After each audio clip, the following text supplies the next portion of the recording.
Welcome back to my favorite place in the whole wide world, Fut-Afrique, the only show that allows you to discover the African continent through its football.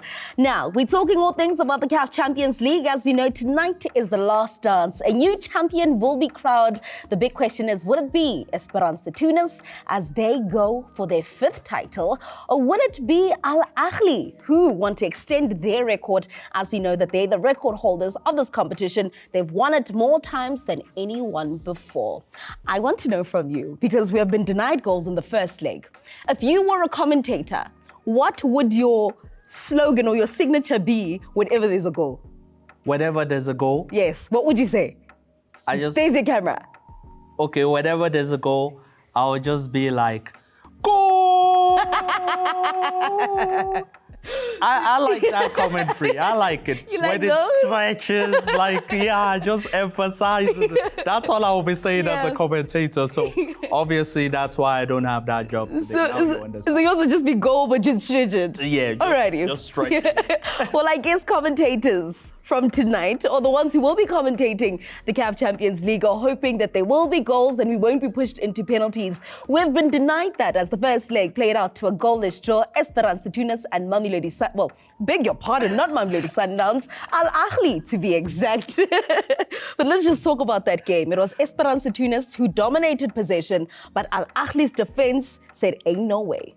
Yes, I mean, you don't give me enough credit, and we will talk about that off air, because I predicted this match is going to be 0-0. Yes. Esperance Tunis haven't lost in 19 home matches. Our Ahly are the first African side to go 21 CAF Champions League matches unbeaten. So I always... Insane statistics, by the way. The fact that we get to witness that within our era is absolutely iconic. Yes, going into this match, Esperance Tunis didn't have too many injuries. Our Ahly had quite a number of injuries, but there are a few players that impressed me in this match. Roger Ahulu, how incredible was he? He was like the modern day Yaya Toure, so to speak. He controlled that midfield and he made sure that there were chances coming in for Esperance Tunis. One thing I didn't like that Esperance Tunis did in that game was taking out Jan Sass in the 82nd minute, because I feel if he had played longer in the match, something could have changed. Something could have happened. He's a special player.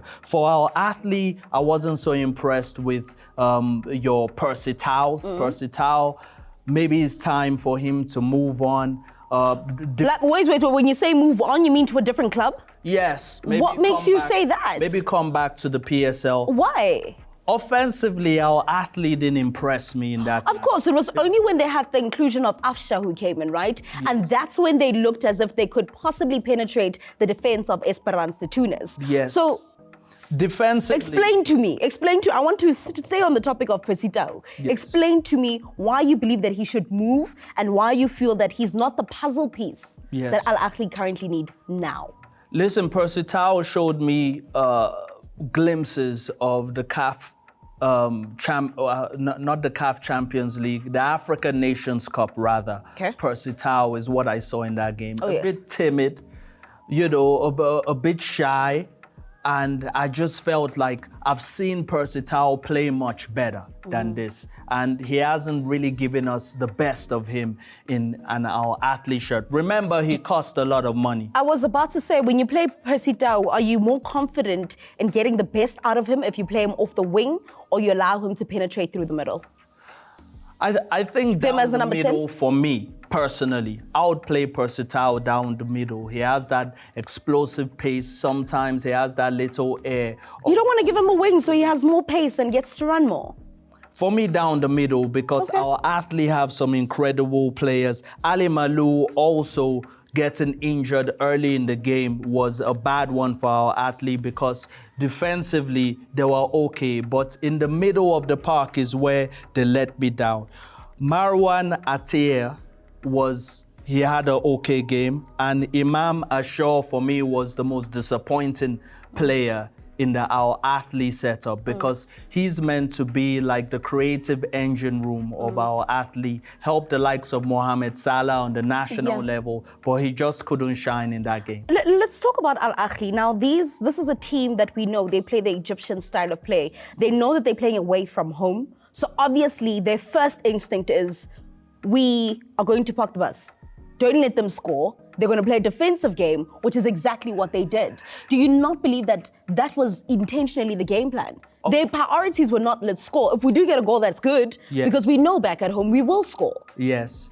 And Esperance Tunis, listen, both teams are happy with the scoreline because Esperance know that they've done it in Pretoria. I don't think so. Against Sunday. I don't think so.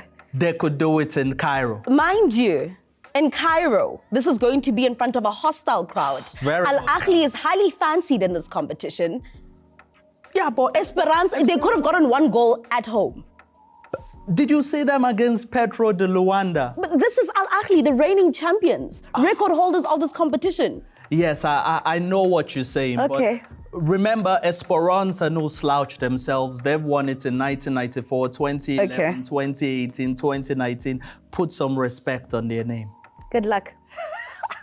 Well, to you at home. To win the bet again. To you at home. I'm just going to say, to you at home. 1-0.